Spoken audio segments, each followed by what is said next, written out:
Bien, saludos a todas las personas que nos estáis viendo. Antes de empezar, os recordamos que podéis elegir la interpretación en la lengua que deseéis, inglés, español o francés, en el recuadro correspondiente de Zoom. A partir de aquí podéis seleccionar vuestra lengua o la lengua que más os convenga para entender mejor esta presentación.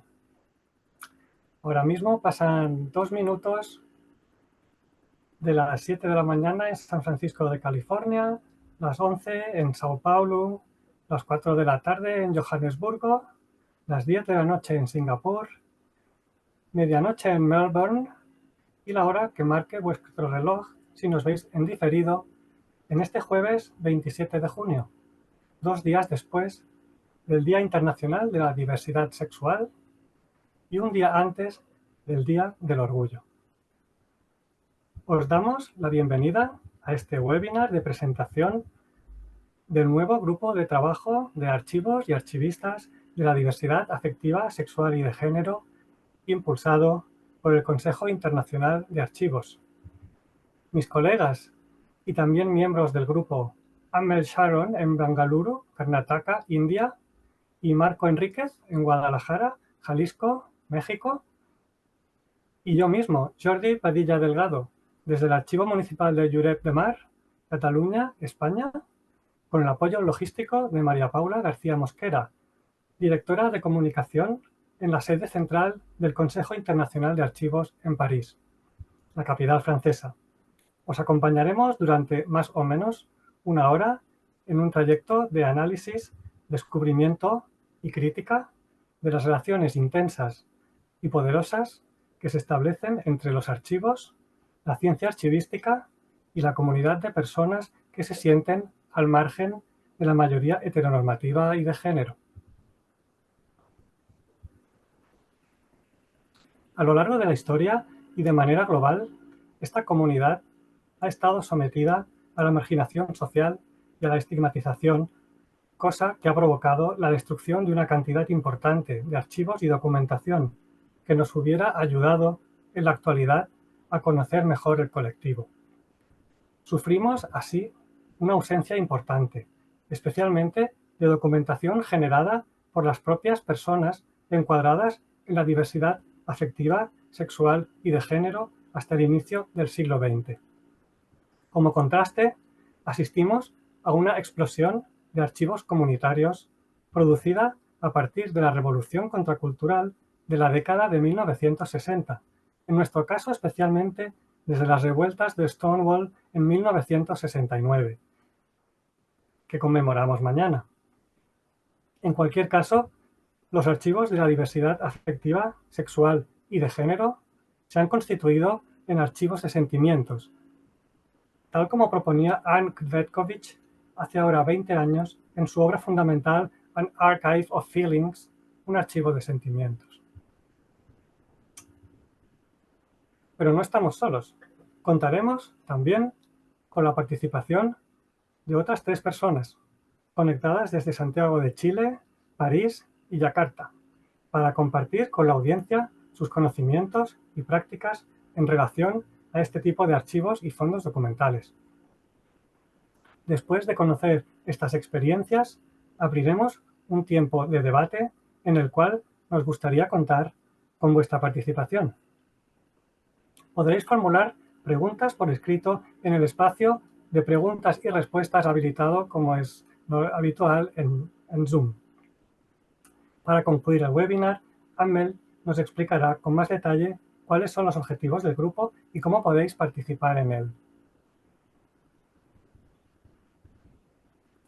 Antes de dar la palabra a Marco, que además de formar parte del grupo es también secretario ejecutivo de la Asociación Latinoamericana de Archivos, para que nos presente las 3 propuestas mencionadas, me gustaría dar las gracias al Consejo Internacional de Archivos y a su secretario general, Carlos Serrano Vázquez, por la iniciativa de crear un grupo de trabajo sobre este particular. Y también, de manera personal, a Joaquim Borràs, subdirector de Archivos de la Generalitat de Cataluña, y a Joaquim Davant Massana, jefe del Archivo Municipal de Lloret de Mar, por su apoyo. Yo creo que, aunque tarde, aún estamos a tiempo de recuperar, ni que sea parcialmente, esas ausencias mencionadas y esos silencios. Ahora, adelante, Marco, cuando quieras. ¿Quién va a ser nuestra primera compañía esta tarde? Muchas gracias, Jordi. Saludo a todas las personas que nos acompañan en este webinar. Como bien dice, saludo desde la Asociación Latinoamericana de Archivos, desde la cual hemos apoyado la visibilización de este tema y la creación de este grupo. Antes de presentar a nuestro primer panelista, les recuerdo que si desean escuchar la presentación en su idioma preferido, hagan clic en la casilla de interpretación y seleccionen el idioma en el que deseen escuchar a los presentadores, ya sea inglés, francés o español.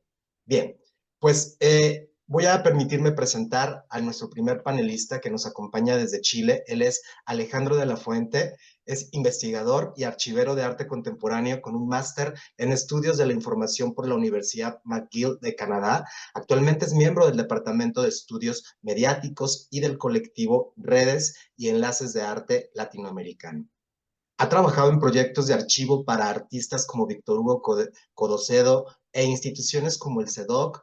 Sus proyectos incluyen la digitalización de los archivos de las yeguas del Apocalipsis y el procesamiento de la colección de la Casa de la Mujer La Morada, ayudando así a preservar las memorias de la comunidad local de disidentes sexuales. Sin más, damos la bienvenida a Alejandro de la Fuente desde Chile.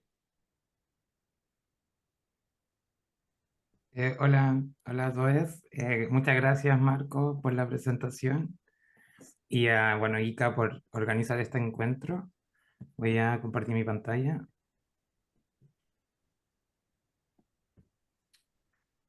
Eh, Ahí va. Quería empezar por agradecer también a Emma de Ramón, directora del Archivo Nacional de Chile, y bueno, presidenta de la Asociación Latinoamericana de Archivos, quien me invitó junto a Marco Enríquez.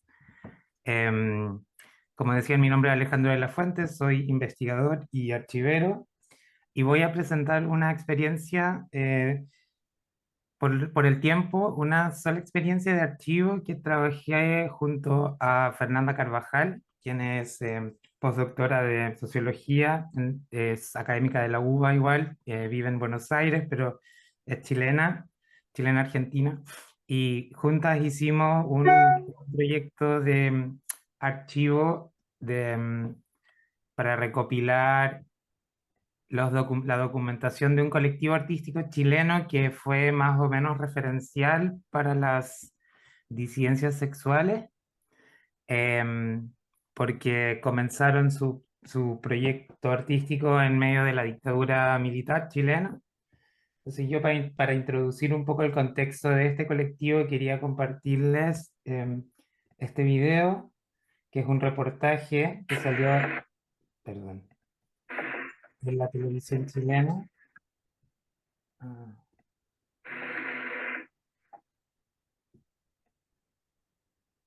Oh, bueno, no, el audio, no sé cómo retirarlo.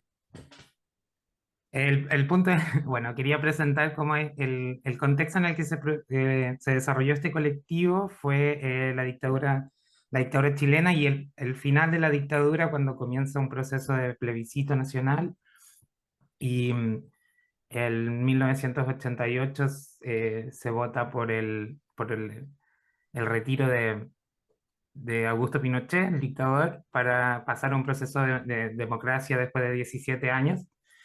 Y las yeguas del apocalipsis siendo, o sea, quiero como compartirle ciertas características que tenía este archivo y que tiene que ver con, por una parte, como las actividades de la comunidad queer, que se entiende que, como lo ha descrito, por ejemplo, José Esteban Muñoz em, o otros académicos, como que existe una suerte de invisibilidad en sus prácticas que tienen que ver con que se desarrollan en contextos, entornos bien hostiles y por lo tanto son más o menos invisibles y tienen que ver con no dejar tantos rastros o inscripciones de sus actividades como una manera de mecanismo de defensa para que no se pueda trazar o no se puedan identificar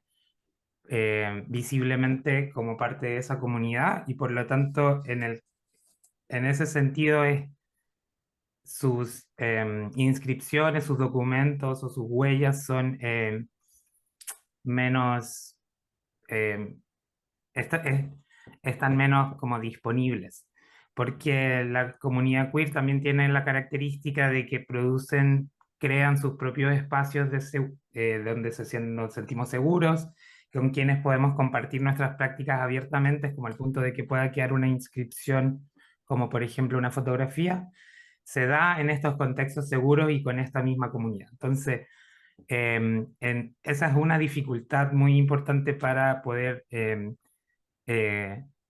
conservar estos archivos, estos documentos como fondos totales, porque en general se conservan, tal como dice el título de este webinar, por los afectos, y quienes los conservan son personas cuyo sentimiento y vínculo con el objeto se mantienen en sus archivos personales, sus archivos privados. Otra dificultad de este colectivo en particular es que ellos producían acciones de performance art, lo cual también se entiende como una práctica efímera, que no produce un objeto artístico, sino que es una acción o son gestos. Entonces teníamos esas dos dificultades junto con Fernanda Carvajal para conformar este archivo. El colectivo está conformado por Pedro Lemebel, un escritor y artista visual chileno, más o menos renombrado, y junto a Francisco Casas, también artista visual y escritor chileno, y ambas tenían unas ciertas condiciones de clase también. Entonces ahí hay eran de la clase popular queer, entonces ahí hay una intersección que también marca cómo fueron acumulando sus documentos y cuál era como la conciencia de archivo que tenían con sus propias obras. Entonces yo voy a mostrar los documentos que están en el archivo, y como pueden ver son en gran parte documentos de prensa, eh, que fue lo que más o menos registró de forma irregular sus prácticas.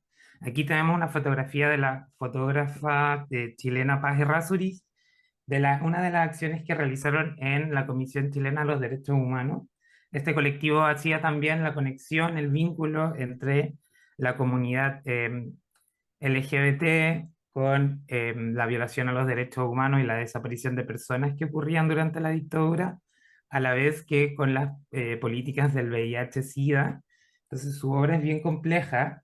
Lo que hacen aquí en la Comisión Chilena de Derechos Humanos es bailar la cueca sola, que es un baile nacional chileno, que en el momento de la dictadura las viudas lo bailaban solas, simbólicamente representando la ausencia de su compañero para el baile, que en general se baila en pareja.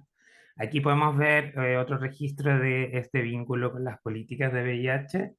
Ellas van en estas condiciones para una inauguración de arte, como simulando una suerte de contagio y enfermedad, vinculándolo claramente con el VIH. Entonces la fotografía y los pocos registros que existen de este colectivo están en su mayoría en blanco y negro y pertenecían a otras personas. Entonces, a los fotógrafos en general, o incluso como audiencia que las presenció de forma más o menos amateur. También existen ciertos pequeños restos de invitaciones a sus acciones, como esta, por ejemplo. Y aquí es una de las últimas fotografías, o sea, de las últimas acciones que realizaron en 1997 en la Bienal de La Habana, y que me gusta porque tiene color, fotografía color, y que también pertenece a otra artista que participó de la Bienal y quien les tomó la fotografía. Entonces, en resumen, quería mostrarle esta ficha técnica de cómo se conforma este archivo. El archivo Yeguas del Apocalipsis se puede encontrar en la página web www.yeguasdelapocalipsis.cl, y en tres instituciones chilenas que se encuentran de acceso público, que fue el propósito o el objetivo principal del proyecto. Nosotros solicitamos documentación, tuvimos cerca de 40 donantes de documentación, quienes son colaboradores del proyecto y quienes nos facilitaron la documentación para digitalizarla y luego hacerla accesible en el sitio web y hacer copias físicas que son, que son las que están accesibles en estas instituciones. Se encuentra en el Archivo Nacional de Chile, en la Biblioteca Municipal de Concepción, que es para salir de la capital de Chile. Entonces Concepción es una región del sur, y también se encuentra disponible de forma digital en el Museo de Arte de Lima, que por petición de Francisco Casas, uno de los miembros del colectivo, se encontraba viviendo en ese momento en Lima. Entonces aquí muestro un poco a grandes rasgos cuáles son las copias de las fotografías. Pueden ver que hay más de una. Todas estas fueron autorizadas y fue un proceso en sí mismo un poco queer de entender los archivos, porque claramente este no es una práctica común, copiar archivos y donarlos a las instituciones. En general los fondos los recibimos completos, pero en este caso, por tratarse de un archivo queer, había muy poca documentación que perteneciera a los mismos productores, por lo tanto la procedencia tuvo que venir de varios lugares. No sé cómo estoy de tiempo. Si alguien me puede decir, porque este es un mostrario de la página web para que la puedan visitar. Tienes un Y par de minutos, Alejandro. ya, porque en el fondo quería igual para repasar rápido esto. O sea, esta experiencia en particular, que fue como la más difícil para como poder conformar un archivo que diera cuenta de las acciones y las actividades de este colectivo, con el propósito de que se pudiera reconocer la historia de este, como de que la referencial es un colectivo muy referencial para lo que sucedió después de la dictadura en Chile. El movimiento político LGBT que luchó por los derechos de la comunidad se comenzaron a conformar después de la dictadura. En 1991 surge formalmente el primero, que se llama Móvil, y es bien tardío para la historia como internacional del movimiento LGBT. Y este colectivo, como estoy mostrando, fue anterior. Existe también un antecedente en Chile de un colectivo de lesbianas, lesbofeministas, que se llama Yuquelén, que también vale la pena mencionar, que es de 1984, y que en el mismo caso que las Yeguas del Apocalipsis, su documentación no está disponible en instituciones. Los investigadores no podemos acceder a su documentación, y esto sucedía con las Yeguas del Apocalipsis hasta antes de realizar este proyecto. También quería mostrar un par de salidas de exposición que ha tenido el colectivo. Hay un documental del MBL que se llama el MBL, pero realizado por Joana Reposi, que lo pueden encontrar en un sitio de streaming de video que es ondamedia.cl, y ahí también hay un poco una muestra pequeña de lo que hizo Pedro Lemebel, además de su trayectoria literaria, con el colectivo artístico, con las Yeguas del Apocalipsis. Y puedo dejarlo hasta ahí.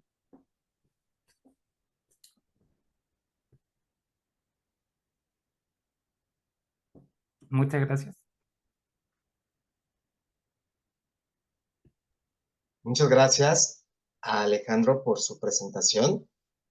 Ahora vamos a dar paso a nuestra siguiente panelista. Voy a presentar ahora a Sam Boursier. Sam es sociólogo y activista transfeminista y voluntario en el Centro de Archivos LGBTQ+ de París. Enseña estudios culturales, estudios feministas, estudios queer y estudios de género en la Universidad de Lille y en el extranjero.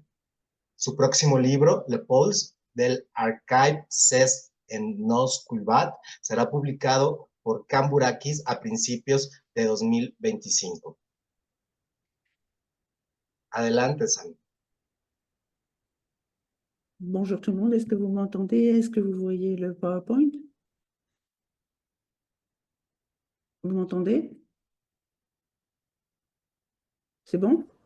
Oui, On vous merci. entend. Merci beaucoup pour l'invitation et pour la présentation.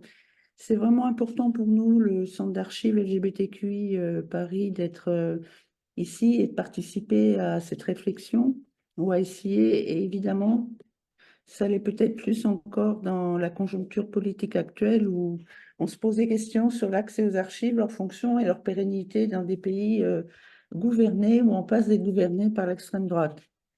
Alors, je me suis dit que pour répondre un petit peu à l'angle choisi pour le webinaire d'aujourd'hui, une archive des sentiments, diversité sexuelle, affective et de genre, c'était peut-être bien de parler du désir d'archives, comme il se manifeste, comme on le ressent, nous, et comme on le diffuse dans ce centre d'archives qui n'existe pas vraiment, enfin qui est dans un local provisoire. Il y a une longue bataille à Paris pour créer ce centre d'archives qui n'est pas encore vraiment ouvert.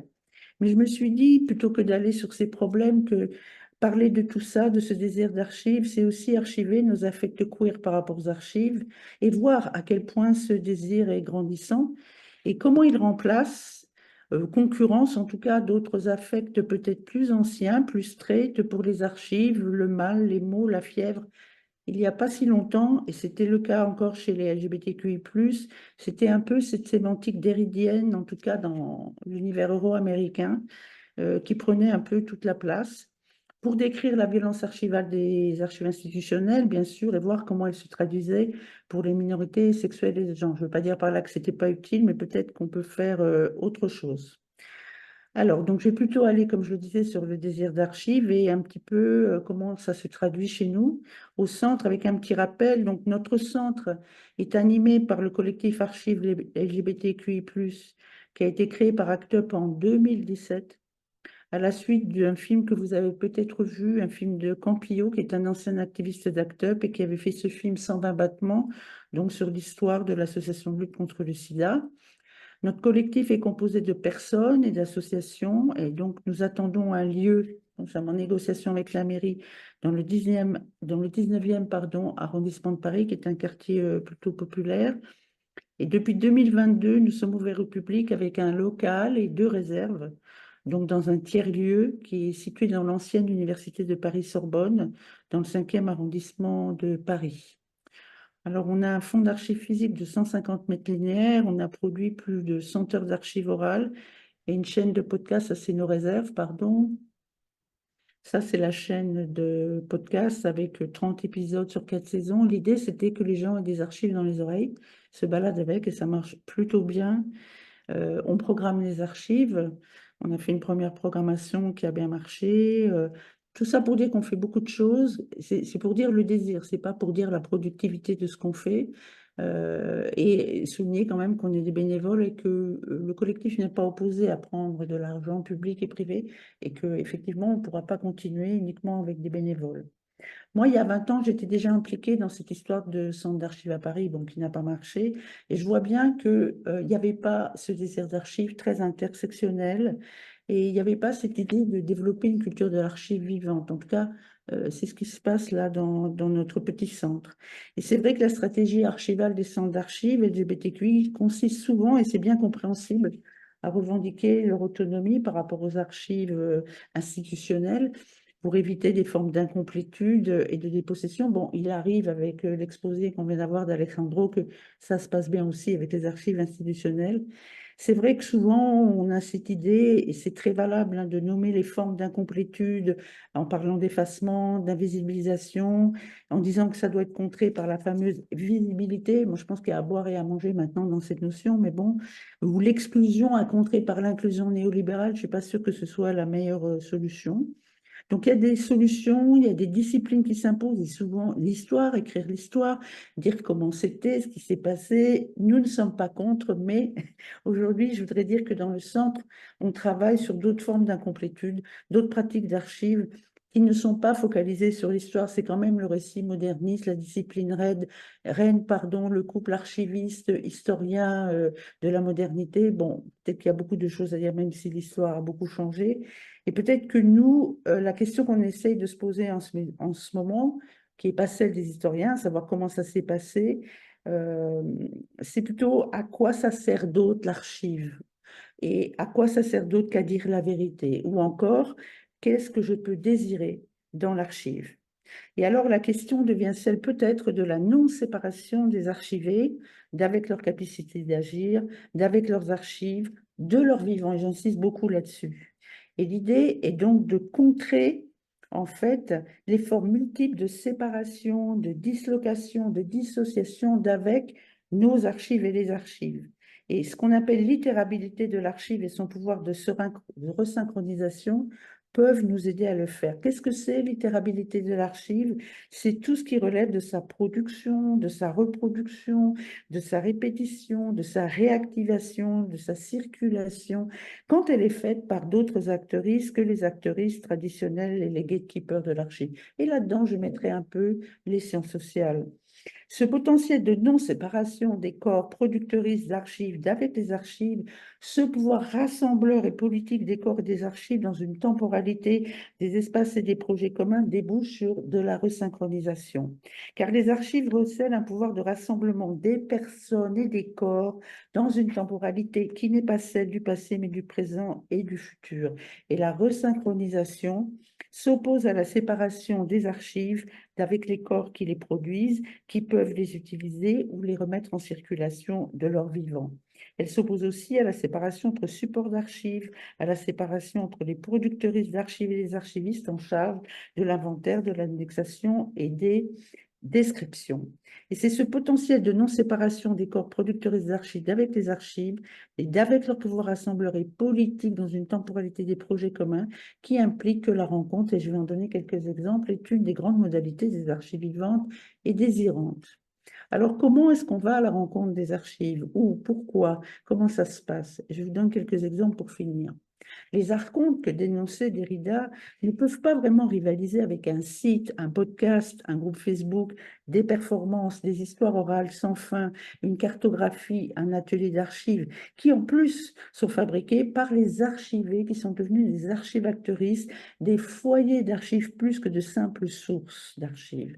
Donc avec La Fièvre, dont je parlais tout à l'heure, la chaîne de podcast lancée en janvier 2020, le centre d'archives compte plus de 110 000 écoutes. Quand on fait des ateliers collectifs avec Morgane Vannenoin, qu'on voit ici, et qui est archiviste à Aide à Paris, et qui fait des ateliers en plein été pour que tout le monde apprenne à s'occuper des archives physiques et qu'il y a 15 et 20 personnes qui viennent, il se passe quelque chose. On n'est plus dans le goût solitaire ou élitiste de l'archive, mais plutôt dans une fringale collective et synchronique. Et c'est la même chose avec nos ateliers d'archives orales et de documentation. Et à la rentrée, on va lancer une plateforme d'archives numériques pour une remise en circulation, une consultation hyper démocratique de nos archives orales. J'insiste là-dessus parce qu'en France et en Europe, je remarque qu'on n'a pas cette tradition d'archives orales très puissante qu'on peut trouver dans les pays anglo-saxons, mais aussi en Amérique latine. Là, j'espère que je n'ai pas trop dépassé le temps, vous me dites, parce que je ne voudrais pas dépasser. En fait, ce que je voudrais dire aussi, c'est que le tag, quand on tag ensemble, par exemple, les archives communautaires, ce n'est pas tout à fait la recherche ou le tagging ou l'indexation à des fins de recherche productive ou efficace comme on le voit dans la recherche universitaire. Et c'est peut-être une manière un peu restreinte, un peu straight de le faire. Rawson a fait un très bon papier intitulé Accessing Transgender Desiring Queer Archival Logics de 2009 qui est paru dans Archivaria.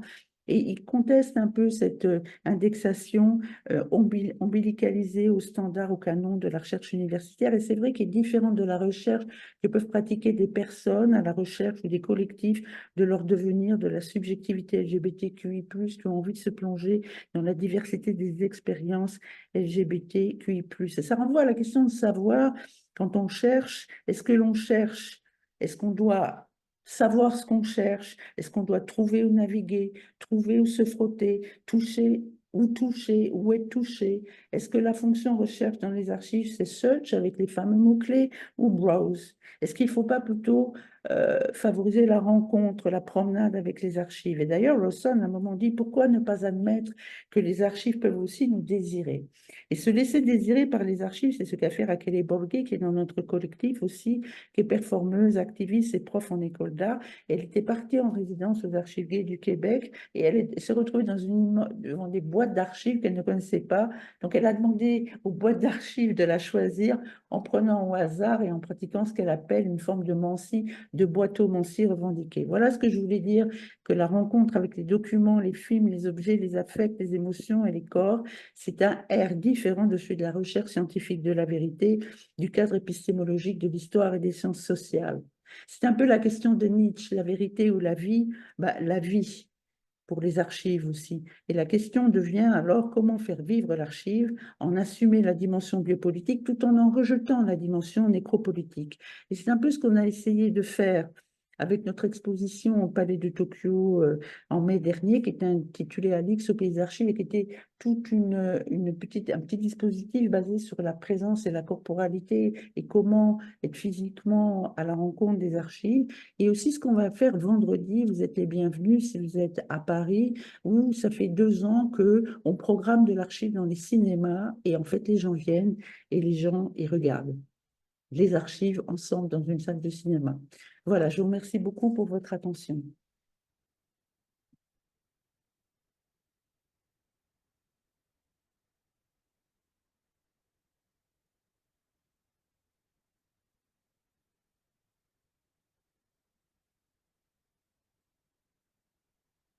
Merci.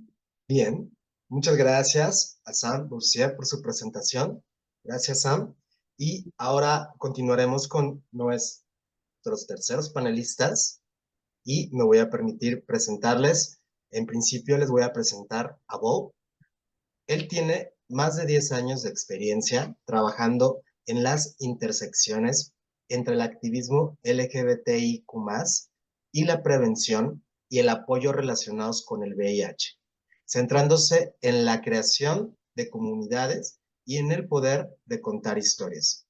Actualmente reside en Melbourne y trabaja en la promoción y el apoyo a las personas que viven con el VIH en Living Positive, Victoria y la Asociación Nacional de Personas con VIH de Australia. Con él también está Karina. Ella lleva trabajando con el Queer Indonesia Archive desde justo antes de que el pico de la pandemia de COVID-19 golpeara el país. Además de recopilar materiales e historias con este archivo, también le apasiona tender puentes siendo traductora. En la actualidad, Karina gestiona proyectos en una consultora de comunicación y se ocupa de proyectos que pretenden, con suerte, hacer que el país apeste menos. Bien, bienvenidos Bo y Karina.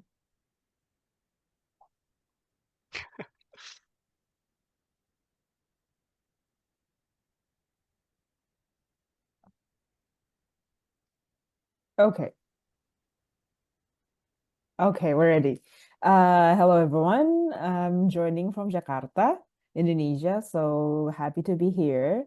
My name is Karina, and I'm also here joined by Bo. Hello, everyone. My name is Bo, and joining from Melbourne. Okay, I hope we're excited to share about our work. So I'm gonna start with, could you start presenting, Bo? Okay, great. Okay, so we're the Queer Indonesia Archive. We are currently managed by a management collective. We are trying to have a less organized structure of managing an archive as a community archive. We are founded in the early months of 2020, which was during the COVID pandemic. We are mostly, almost exclusively operating as a digital archive. We manage, we don't really collect physical materials of the collection. Most of them are stored in the cloud, and everyone, it is people will have access. The public have access to it if they requested the materials to us. And we are, as a digital archive, we do a lot of we do a lot of going to people's places, collecting their stories, collecting their materials we basically bring scanners everywhere to some places in Indonesia. And can we go next, Bo? Right. So we are currently, the archive exists as a response to the constant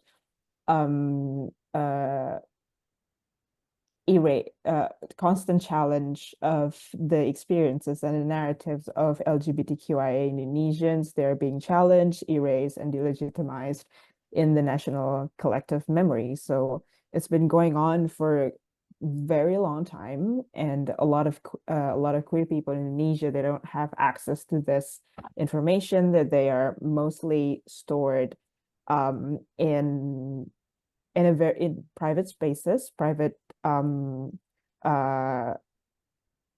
collections. And so that I think we've been trying to collect that as a digital archive, and these efforts have been fruitful, as although we've been only around since 2020.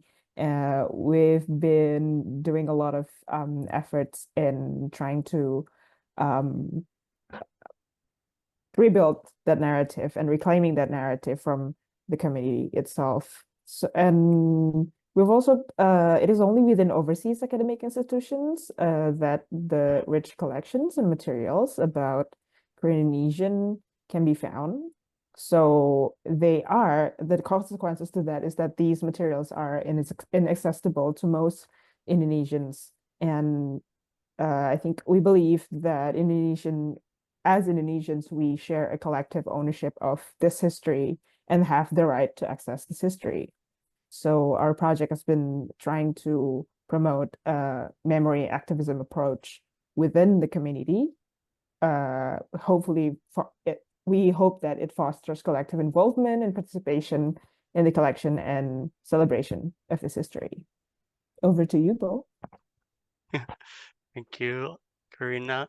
So as a collective, we kind of base our work around three main values. So obviously conservation being a core value of ours, and this mainly coming through preserving materials that reflect the experiences of Indonesian individuals, communities, organizations, but also recording stories, and we'll cover a little bit later, also trying to come up with ways to record, I guess, less tangible experiences and memories.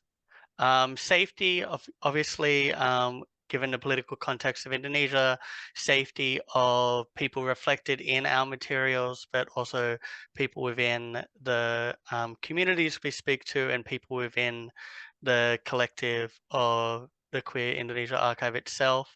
The safety and privacy of those people is a core focus of ours. And as Karina just said, accessibility. So a big focus has been, as Indonesia has largely seen itself as, like, I guess, a research object for queer academics from overseas. A lot of materials are actually only available overseas and not to Indonesians themselves. And we kind of saw it as our part of our goal to kind of start reversing that. So just, I guess, focusing on what makes us unique as an archive. As we've said, we're a digital only archive. This is, I think, at one point a resource issue, but also once again that political safety idea of not having a lot of rare physical materials in one place. Actually, we feel would invite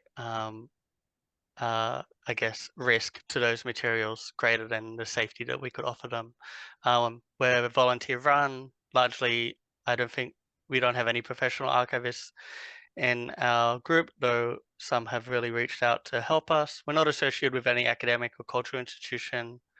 As Karina will cover shortly, we take a really proactive, collective collecting approach, and almost entirely we work remotely as a collective. Even though I've seen Karina on Zoom probably several hundred times now, but I think we've only met in person five or six, which is wild. And we divide our work into three main themes. So collection, organization, and celebration. So collection, so this is our field trips, oral history projects, collecting websites and online digital born materials, building relationships with secondhand magazine and newspaper sellers that contribute to our collection, and obviously anything the community hands over to us.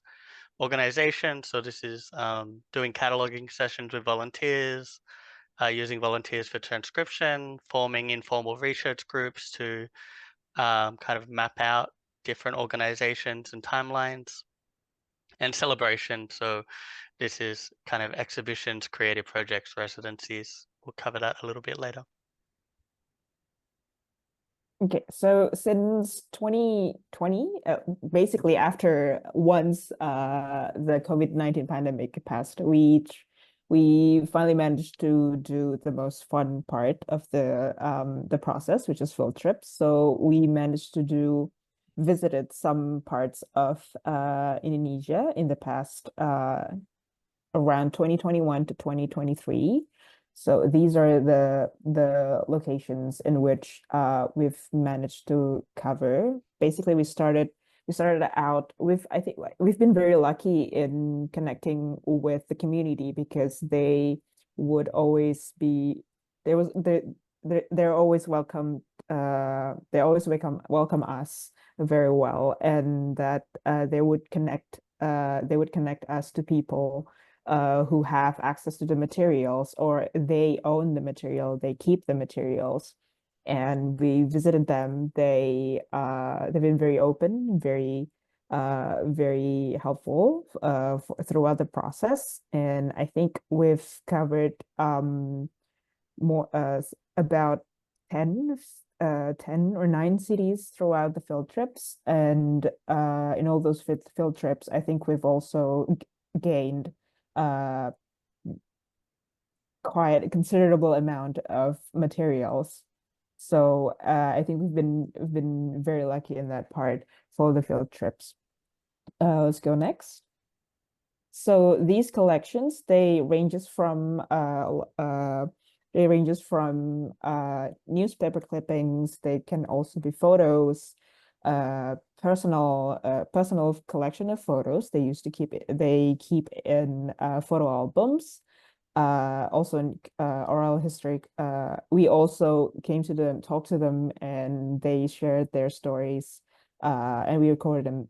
We recorded them through oral history interviews. So it's been a process. Most process since we have started field trips are built around that process. So yeah, it's been fun. We go next, Bo. So this one is coming from one of our oral history projects. We managed to we had a pilot project in trying to rediscover the trajectory of lesbian activist organizations and communities in Indonesia.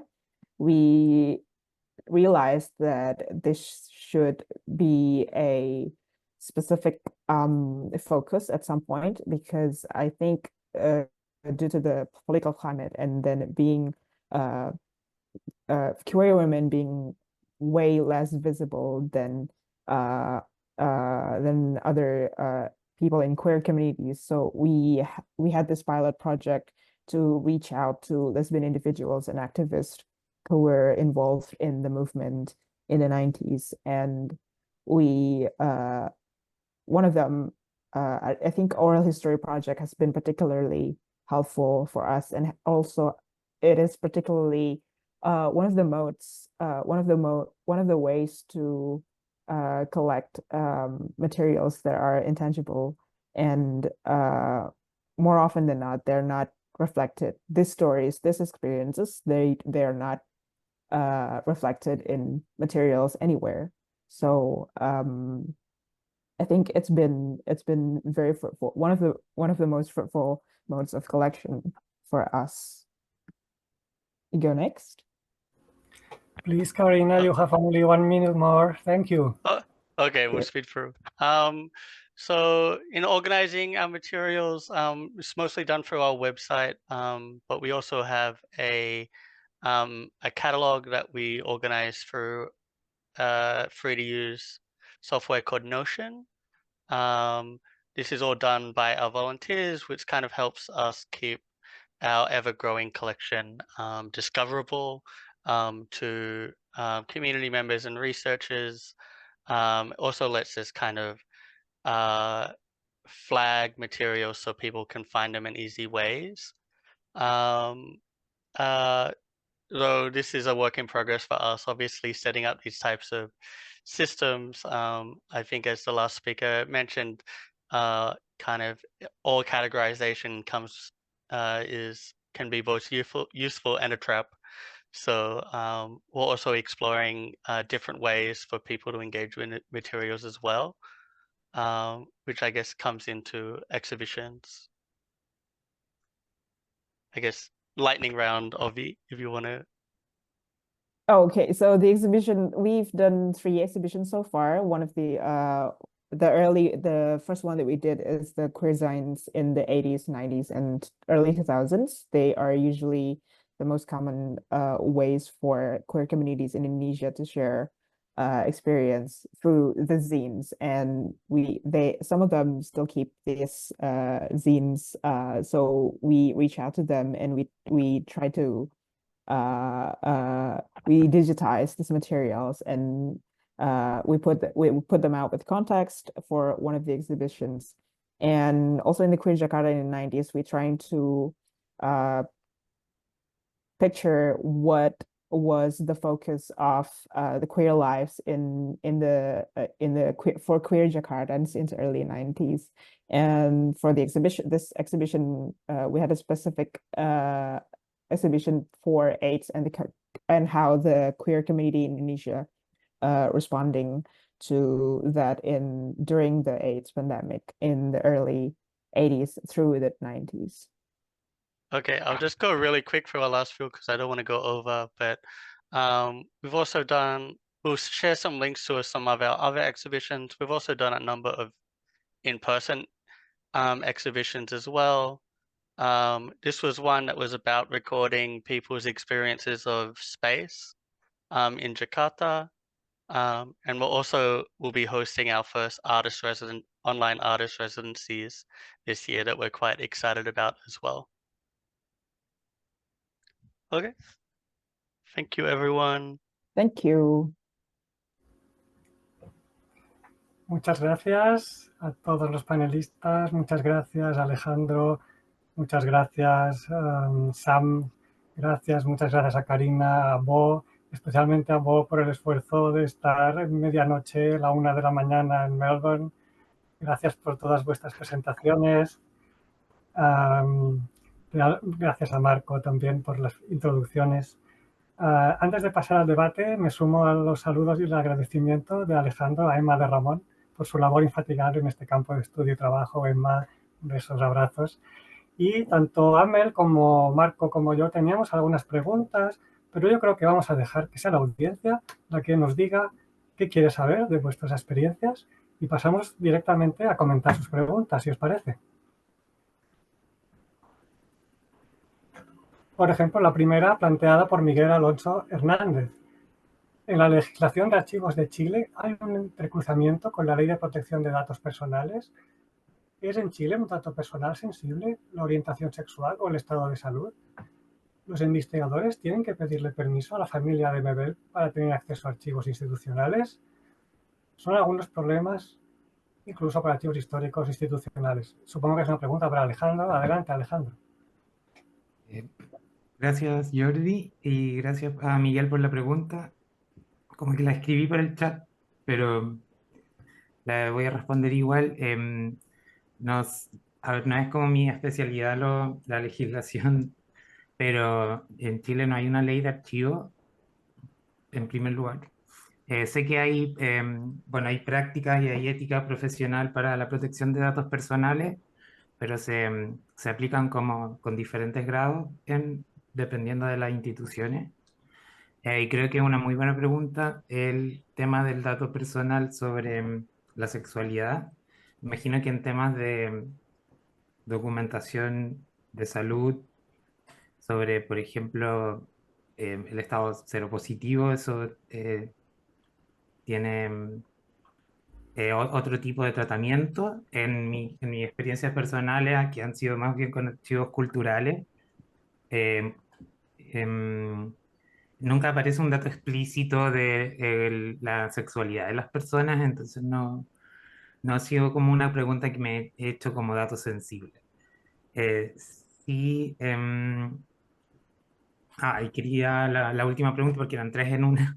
La última respuesta: ¿se puede acceder a la documentación a través de las instituciones que mencioné? En Chile se pueden revisar en consulta en sala, están todos disponibles, tanto en formato digital como físico, pero es solo para la consulta en sala, mientras cualquier investigador quiera dar otro uso que no sea con fines educativos, tiene que solicitar autorización a los autores, em, que es la familia de Pedro Lemebel, porque Lemebel falleció en el 2015, y a Francisco Casas, que es la otra yegua, que la representa la Galería de Arte Chilena de 21 Proyectos de Arte, y sobre todo si se trata de proyectos que tienen fines de lucro, tienen que solicitar autorización a los autores. Porque además, como a través de la página web, nosotras con FER funcionamos como intermediarios, y estamos conectados con la directora de la galería, Fernanda Pizarro, quien entonces nos pueden contactar a través de la web ante este tipo de dudas. Muy bien, muchas gracias, Alejandro. Aquí tenemos un segundo comentario de Sylvester Senabulia. As you may be aware, in Uganda, LGBTQ activities and discussions are now illegal and criminalized with a maximum penalty of a death sentence. LGBTQ organizations have all gone underground. What is the experiences from other countries with similar laws? How can we try to collect and preserve such histories in our archives? It is unfortunate that my internet connection is very poor and I have not been able to participate fully. Okay, thank you, Sylvester. Esta pregunta es bien. Supongo que quizás, tal como nos ha explicado Karina, nos puede explicar el caso de Indonesia, tal vez, el entorno legal para las personas LGBT en Indonesia. Gracias, Karina.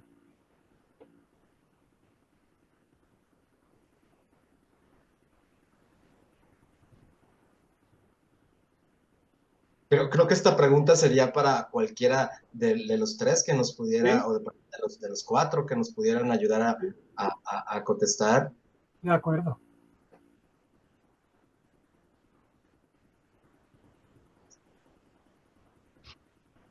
Okay, Silencio.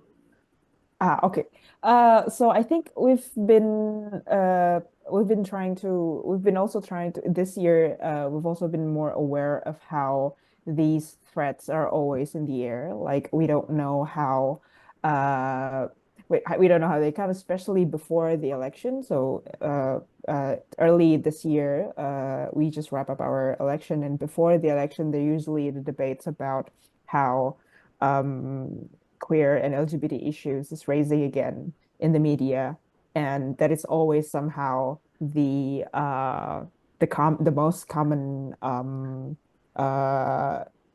we are commonly used as a political attack to between opponents. So that is the common theme. But also recently, I think most of the threats that's been going is very real to different parts of the community, particularly for trans women in Indonesia.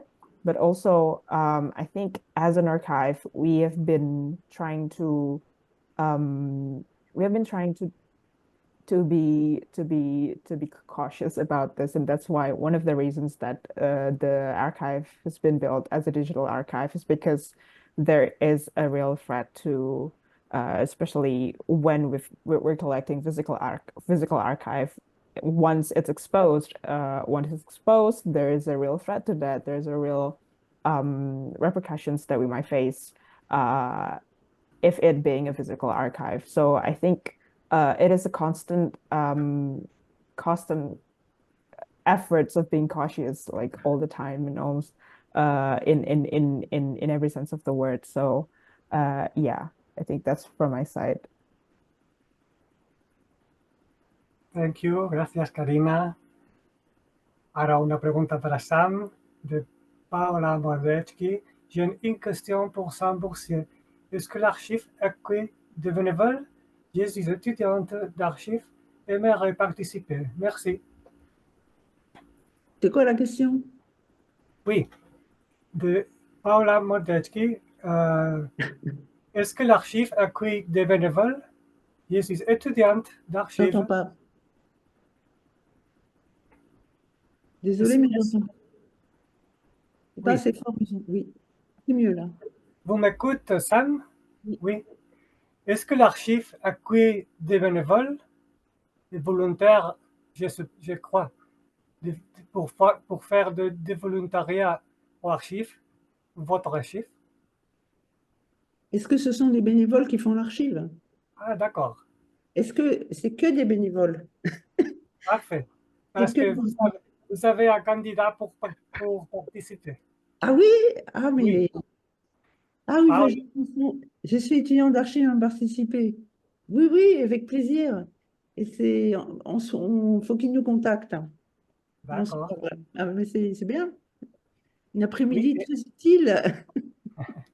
Et une autre question pour vous, Sam. Oui. En la práctica archivística en México, institucionalmente se suele eliminar los documentos repetidos.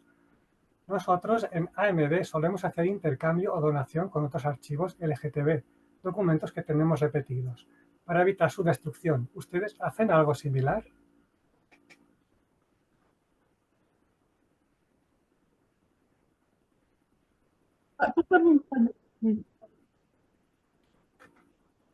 Qu'est-ce que vous faites avec des éléments répétés, s'il vous plaît?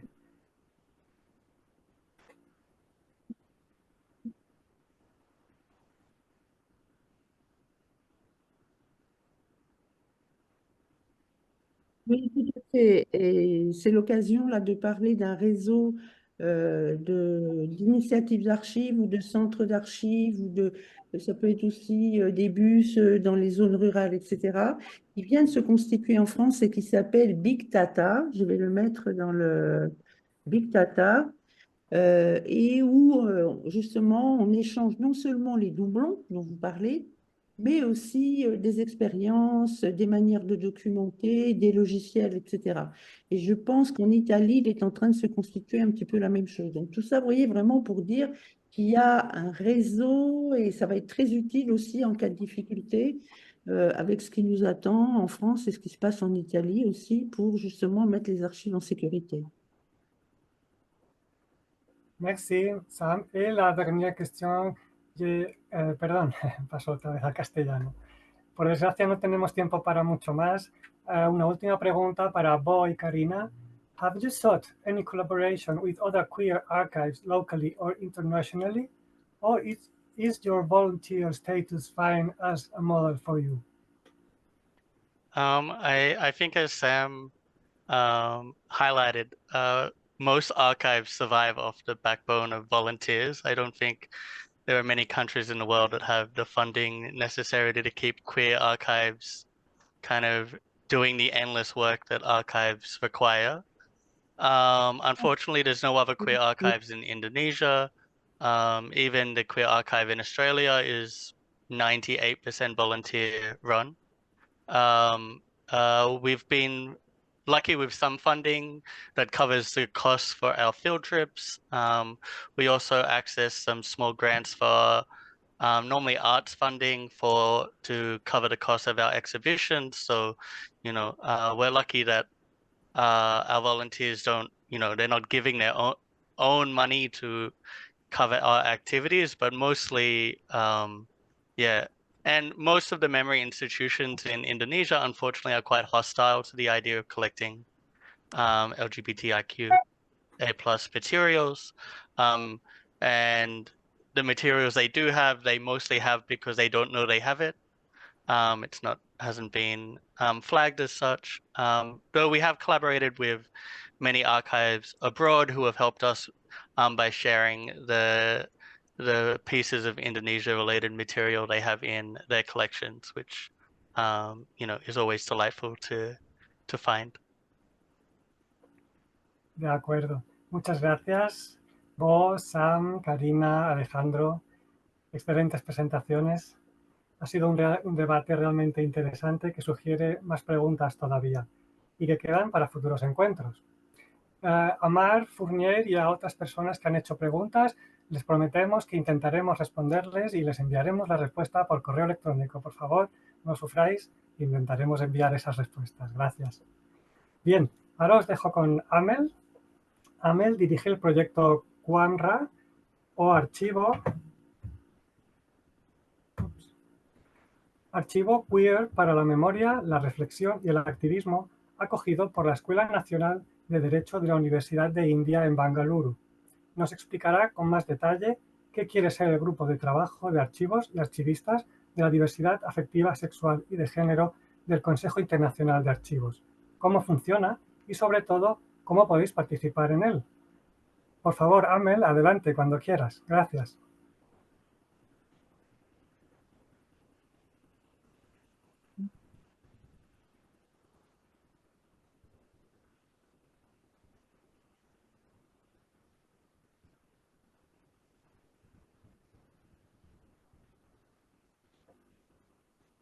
Can you hear me? Yes, perfect. Okay. Let me just. Okay. So I'm going to bring together some of the things that the working group has been discussing. But first, I want to begin by thanking Alejandro, Sam, Karina, and Bo for these powerful and lovingly put together presentations. All the material that was collected was just wonderful.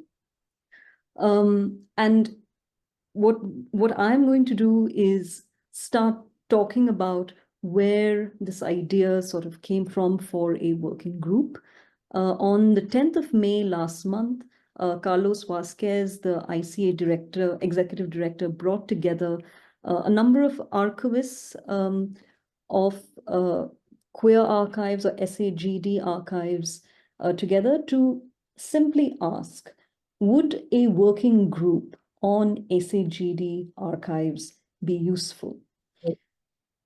And what we felt was that maybe a new group like this could work alongside other working groups at the ICA, like the human rights groups, and perhaps illuminate each other's work. And so what would a working group like this be? This is something that we'd like all of you to sort of think about. We had 3 amazing presentations, but we also have almost 100 people here interested in SAGD archives. So this, I think, what we might think about are some kinds of not standards, because Sam was like very clear that sexual dissidents do have to think about their autonomy, etc. So what might a working group of SAGD archives look like? And I think what we heard from the particular experiences of 3 archives now might lead us to envision what it might be when archives think together. I think that might be very interesting for us. What can we learn from each other? And I think this is something that's quite rare. I myself had not seen the materials of many archives from across the world. And I think the ICA working group decided from the very beginning, from the first meeting onwards, that we have archives from different parts of the world with sort of different motivations as well. And one of the things that we have heard from all three groups are that it's very difficult to keep queer archives or SAGD archives alive and sustain themselves without funding, right? We're always short on time, we're overworked, we love our materials so much. How do we get maybe the archival community in general to recognize the abundance of SAGD material there? So these are some of the things that might motivate us to think about how we might work together. So because we have to think not only from our locations, but across our locations, I think we would like all of you to think about what the objectives of a working group might be. So again, we might have to try and develop certain kinds of guidelines, but not standards. We can begin by listening to each other, learning from each other, learning from each other's dilemmas, offering some advice from our experience, and seeing what might work. So what kinds of objectives might a working group like this develop is something that I think all of us would certainly benefit from. And we invite you to think about how do we sustain this sort of energy when we meet together from across our locations, what kind of objectives, how we might develop ways in which to think about questions of privacy, what kinds of programs, how do we rally communities around archives, and how do we get archives to also call us in. The other question that as a working group, we might think about is what activities would you like the working group to run? And obviously the scope is very large. We've seen that so many kinds of activities are volunteer run. A number of them are visual. The digital space is a wonderful place to keep, to bring to the public or to make accessible queer lives or SAGD lives. So we'd like to hear from you. What activities would you like the working group to run to sustain this energy? And given that we have heard, perhaps for the first time, stories from different parts of the world and seen these powerful materials from different parts of the world, do you think, or do you still doubt perhaps, that it would be important to have a working group like this? Do you think that it would help to have a kind of resource base? One of the questions was, in times of precarity, when physical archives cannot be kept safely, would it be helpful to have a resource base or a network where SAGD archives are able to hold each other for a certain time, are able to hold maybe even each other's collections, or to keep the memory also of difficult times? These are some of the questions that we could think about when thinking about whether we need a working group of sex-affective, gender diversity or gender diverse archives at the ICA. And I invite all of you to think along with the ICA. Jordi and Marco have put in a lot of work over the last month or so to bring people together who've met for the first time and to have all of these presentations. It's wonderful to see so many people here. And finally, how can people collaborate and participate in this very sort of democratic, dissident, sort of radical moment, I think, when political situations have been quite hard for queer groups and SAGD groups? I think it's an opportunity we have to think about how we might think from our different locations together. I encourage everyone to write in, to think about what kinds of activities, what kinds of democratic thought can we sort of bring together as part of a working group and create ways in which we may sustain conversations, but also learn from each other. So I'm just going to sort of stop here. I only have about 5 minutes and I don't want to take too much time, but really to build on the wonderful steam of the materials from across the world that we saw today, that I was seeing for the first time. I'm hoping that the working group at the ICA, together, like all of us, can think about the next 1 year ahead and how we might develop certain ways to work together, think together, and amplify the voices of SAGD archives. So thank you.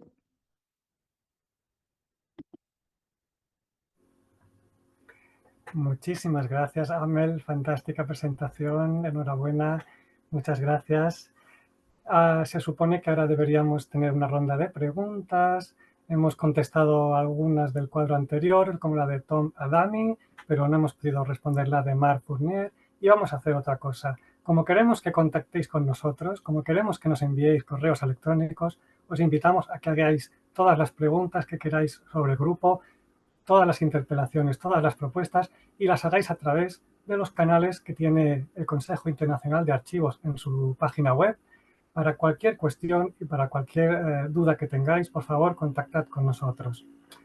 En fin, llegamos al final de este trayecto por hoy.